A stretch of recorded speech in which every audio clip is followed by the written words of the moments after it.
Participation বিভিন্ন ধৰণৰ হ'ব পাৰে, কিন্তু আমি পাৰ্টিচিপেট কৰিমেই। পাৰ্টিচিপেট কৰাৰ মিনিংটো কেণ্ডিডেট থিয় দিব সেইটো নহ'ব পাৰে, বাট ইন আদাৰ ৱে আমি পাৰ্টিচিপেট কৰিম।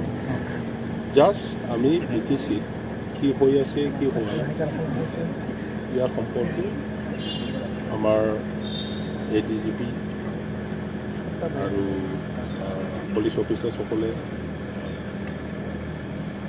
আমি কয়েকজনৰ মাতি পেলাই কথা পাতিছোঁ।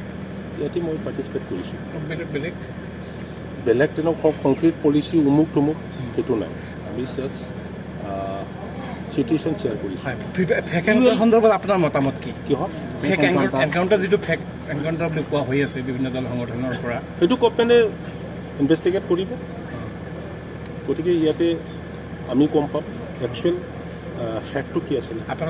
দলৰ স্থিতি কি আছে এইটো সন্দৰ্ভত? দলৰ স্থিতি কেনেকুৱা? দলৰ স্থিতি ইতিমধ্যে আমাৰ প্ৰেচিডেণ্ট ডাঙৰীয়া যোৱাকালি টুইটাৰৰ মাজেদি চৰকাৰক এপিল কৰিছিল যে ইয়াত হাই লেভেল ইনভেষ্টিগেশ্যন কৰিব লাগে।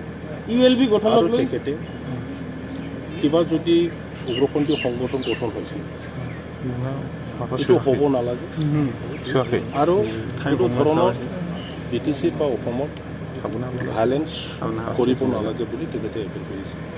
সেইটোৱে আমাৰ দলৰ সিদ্ধান্ত। এনেকুৱা উগ্ৰপন্থী সংগঠন কৰি পেলাই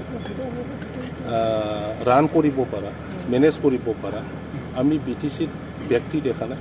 আৰু BTC পাখীৰ কাৰণে আৰু বিশেষকৈ বড়োসকলৰ কাৰণে আজিৰ দিনত উগ্ৰপন্থী সংগঠন নালাগে। আমি ভাইলেঞ্চ নিবিচাৰোঁ। কোনোবা যদি কিবা এটা কাৰণত তেনেকুৱা কৰিছে তেখেতসকলে অতি সোনকালে ঘূৰি অহাটো সমাজে বিচাৰে। হোম ডিপাৰ্টমেণ্টটো হিমন্ত বিশ্ব শৰ্মাৰ হাতত আছে, মুখ্যমন্ত্ৰীৰ হাতত আছে। সেই সমগ্ৰ ঘটনাত কেন্দ্ৰ কৰি হিমন্ত বিশ্ব শৰ্মাক কিবা ক'ব নেকি? মই তেখেতৰ লগত আলোচনা কৰিব পৰা নাই। আমাৰ হাইকমাণ্ড প্ৰেচিডেণ্ট ডাঙৰীয়া তেখেতে নিশ্চয় টাচত আছে, কথা পাতি আছে।